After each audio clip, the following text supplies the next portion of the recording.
राधा और कृष्ण के प्रेम के बारे में कौन नहीं जानता है। श्री कृष्ण का राधा के प्रति प्रेम और राधा का श्री कृष्ण के प्रति प्रेम देखते ही बनता था। शायद इसीलिए अपने आप को सबसे बड़ा भक्त कहने वाले नारद मुनि को भी राधा से जलन होने लगी थी। यह बात श्री कृष्ण भी अच्छी तरह से जानते थे।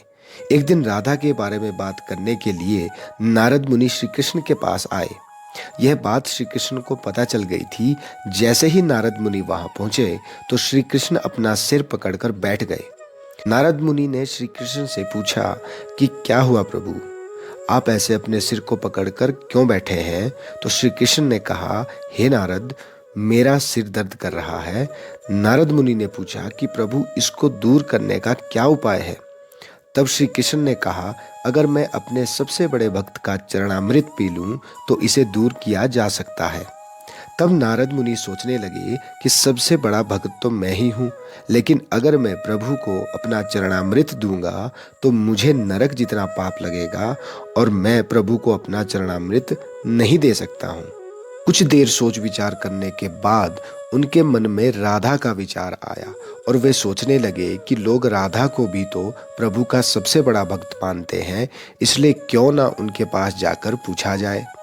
ऐसा सोचकर वह राधा के पास गए और उन्हें सारी बात बता दी।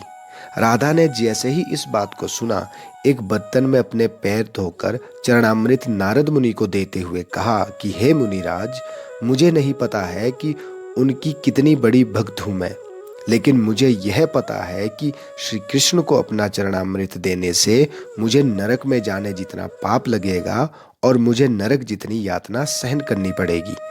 परंतु मुनिवर, मैं ये सब कुछ सहन कर सकती हूँ, लेकिन अपने स्वामी को पीड़ा में नहीं देख सकती।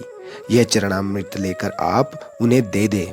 यह सुनकर ही नारद मुनि का सारा घमंड चूर चूर हो गया और उनको पता चल गया कि राधा ही प्रभु की सबसे बड़ी भक्त है और श्री कृष्ण ने यह लीला मुझे समझाने के लिए ही रची थी। जब मुनि राधा के पास से वापस आ रहे थे तो उनके मुख से केवल राधा के नाम की ही धुन सुनाई दे रही थी। जब वे श्री कृष्ण के पास पहुंचे तो देखा कि श्री कृष्ण उनको देखकर केवल मुस्कुराए जा रहे थे और नारद मुनि ने भी सारी बात को समझकर उन्हें प्रणाम करते हुए कहा, राधे राधे।